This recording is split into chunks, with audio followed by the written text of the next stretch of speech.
Welcome to my channel. In today's video, I'll show you how to remove fake McAfee virus pop-up notifications in Microsoft Edge. First, open Microsoft Edge. From the home page, go to the top right corner of the screen and click on the three dots. From the menu, scroll down and click on Settings.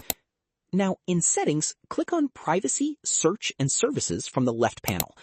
Then, click on Site Permissions and select All Permissions. Next, click on Notifications. Here, you'll see the websites that are allowed to send you notifications. Click on the three dots next to a website and select Block. Repeat this for all the websites you don't want to receive notifications from. After that, go back to All Permissions and click on Pop-ups and Redirects. Here, you'll see the websites that are allowed to show pop-ups and redirects.